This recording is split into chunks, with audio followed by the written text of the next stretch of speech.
bakit tayo nagkakaroon ng sakit mula sa pagkabata. Binibigyan natin ng bata ng matatamis, kung ano-ano mga pinapakain natin na mga junk foods, processed meat, hot dogs, bacon, ham. Pinapasaya natin ng mga bata kasi nasasarapan sila, nag-enjoy not knowing na eto palang mga pinapakain natin ay hindi nadadigest at pinagmumulan ng mga sakit. Bakit? Isang common denominator bakit nagkakasakit ang tao ay toxic overload and acid overload. Let's say, pinakain natin ng mga processed meat, ang mga bata, mulat-mula, yun ang nakagis na nilang kainin. Ito pala ay hindi na-digest o naiipon sa colon, nag-accumulate, naiimbak siya at dumidikit. Ito yung nagiging mucoid plaque at nabubulok, pinagbabahayan ng trillions of bacteria, fungus, and parasites. Ito ang nagkukos ng bara, nagpapahirap sa filtering organs such as kidney, liver, at later on yung puso ay mahihirapan. Nagkakaroon tuloy ng high blood pressure, high blood sugar, babaksak ang immune system, nagkakaroon ng inflammation. So, interconnected ang lahat ng mga sakit. So, ang iniinom mong gamot ay parami ng parami dahil sa side effect naman. So, ito ay panghabang buhay mong iinumin. So, dadagdag ang toxins at acid sa iyong colon, not knowing na ito pala ay lalo kang magkakaroon ng complication later on. Pero Ate Mirna, bigyan mo kami ng mga palatandaan na kami ay may toxic overload or kami ay may acid overload. Ano yung mga manifestations nito? Siyempre, pag ikaw ay madalas na magkaroon ng bloatedness, constipation, hindi normal ang iyong bowel movement, at lagi kang masakit ng ulo, at ikaw ay merong foul odor sa katawan, may body odor, or meron kang foul breath. Dahil ang colon mo ay maraming nabubulok na materials dyan, kaya ang lumalabas sa bibig mo ay mabaho. At of course, ikaw ay dighay ng dighay. Ang kasagutan ay ang paglilinis ng colon para matanggal ang mga nabubulok, mga fungus and parasites, upang sa ganon ay lumakas ka, abus ang iyong immune system, may panglaban ka sa mga iba't ibang klaseng sakit. Okay. May mga picture tayo, Ate Mirna. Yung mga pagkain na nagkokos, ito, ng toxic overload. Ay, mga paborito natin to.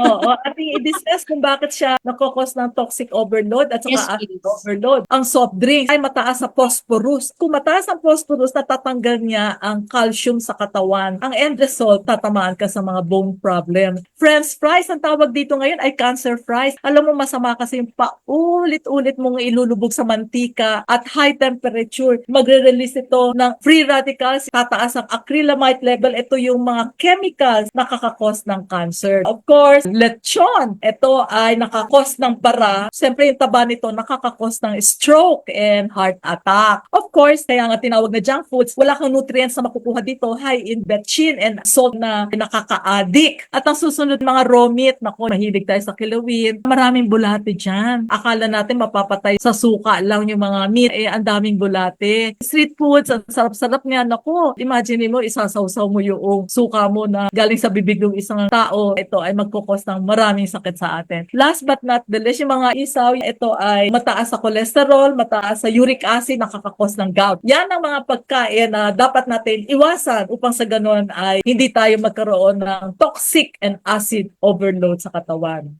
Yes, nako. Ngayon, Ate Mirna, pag-usapan naman natin kung bakit hydrocolonics ang sagot, ang susi para matanggal yung mga acid, yung mga toxins na naipon na sa ating katawan. Okay, so isang common denominator kung bakit nagkakasakit ang tao ay dahil sa acid overload and toxin overload. So ito ang tinatanggal sa hydrocolonics machine. Kaya pag tinanggal ng mga toxins at acid sa ating colon, wow, bingo. Yung common denominator kung bakit nagkakasakit ay hindi na nagiging common denominator. So, makikita mo mga lumalabas laman ng iyong colon. Unang salang mo pa lang sa hydrocolonics, feel mo na relieve ka na sa mga sakit na nagpaparusa sa'yo for the longest time. So, of course, ang dumi ay 40% made of dead bacteria at 60% undigested food. Pag ito'y naipon sa ating colon, pagbabahayan niya ng trillions of bacteria, fungus, and parasites. Yan ang dahilan na ang immune system mo ay babagsak, kaya kinakailangan mong malinis ang entire colon sa pamamagitan ng hydrocolonics. Tinatanggal din nito ang tinatawag na mucoid plaque. Itong mucoid plaque na ito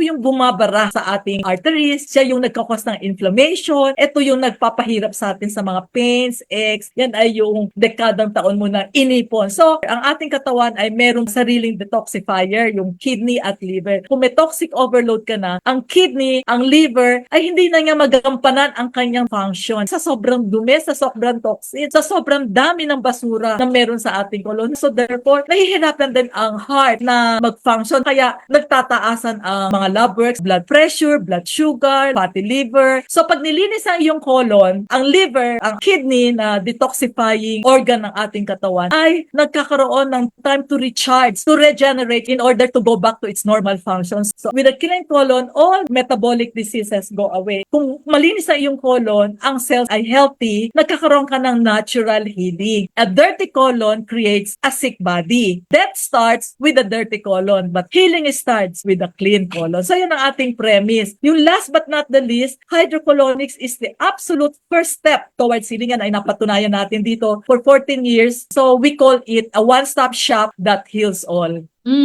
Eto na, yung healing power ng hydrocolonics. So, ano yung mga nagagawa niya sa ating katawan, Ate Mirna, once na nasubukan na natin siya at ginagawa na rin natin siya regularly? Of course, ay yung multi-organ restoration. Wala nang babara, wala nang lalason sa katawan natin, walang pagbabahayan ng trillions of bacteria. Ang environment from acidity, nagiging alkaline environment, nare-recharge ang kidney, ang liver. So, no more heart failure, no more kidney failure, no more fatty liver. You can say goodbye to all these things dahil nano-normalize na interconnected multi-organ restoration. Nag-non-normalize na ang lahat ng mga organs. Alam mo, 70% ng ating immune system ay nasa colon. So, kung barado yung colon, kung punong-puno ng toxin at basura yung colon, yung 70% ng immune system na galing sa colon ay hindi magfa-function, babaksak ang iyong immune system, kaya madali kang kapitan ng lahat ng sakit. Pag natanggal ang basura at nalinis ang colon, natatanggal ang acidic environment. Alam natin na ang culprit ng lahat ng mga sakit is an acidic environment. So, if you have an alkaline environment, malinis ang iyong colon, you will not fear cancer, you will not fear you'll have stroke anytime. Ito yung healing power ng hydrocolonics. Last but not the least, itong bonus, you will lose 10 pounds in 10 days kasi yung mucoid plaque na tatanggalin niya sa iyong colon ay it weighs 10 to 20 pounds. So, guaranteed yan in 10 days, you will lose weight. Lilit ang iyong tiyan. Ayan, bonus siya sa mga nagpapapayat. At last but not the least, wow, you will look 10 years younger. No more age spot. And your hair will look radiant. Si Lady D, kaya pala radiant ang kanyang hair ay sapagkat siya ay nagha-hydrocolonics. Ayan. So, para dun sa hindi pa ma-imagine kung paano ginagawa yung hydrocolonics, meron tayong inihandang video. Papasok namin kayo sa loob mismo nung kwarto ng Tree of Life Wellness Center kung paano ginagawa yung hydrocolonics. So, let's watch this.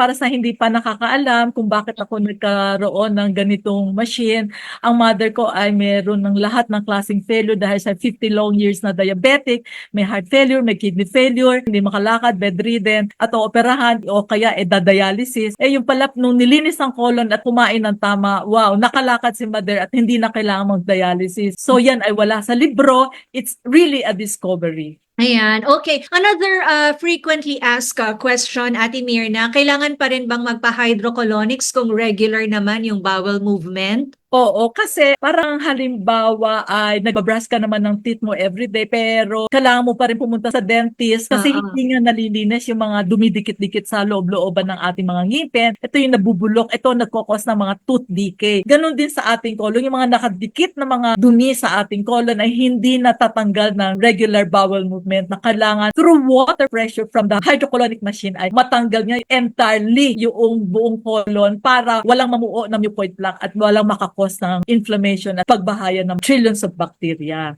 Okay. Siguro Ate Mirna, yung next question natin madalas itanong sa'yo, may side effects ba ang pagpapa-hydrocolonics? Of course, generally speaking, 95% wala siyang side effects as far as I know. Pero yung iba naman may tinatawag na electrolyte imbalance sa dami ng mga duming nailabas, mga tubig na nailabas, nagkakaroon ng electrolyte imbalance. So yung iba nahihilo. Pero yun ay ating naa-address sa pamamagitan ng pagbibigay sa kanila ng probiotic at balance gel para mabalance ang mga nailabas na sobrang daming dumi. Okay. So, question din, Ate Mirna, kung naapektuhan ba yung balance ng flora sa ating colon with hydrocolonics? Okay, ang ating GI tract ay may billions of live bacteria, good and bad bacteria. So, sa hydrocolonics, tinatanggal niya mostly yung mga bad bacteria. May napapasama rin mga good bacteria. Pero ang kagandahan dito, dahil malinis na yung colon, yung mga good bacteria ay nag-grow. They multiply fast sa isang good environment and alkaline environment. So,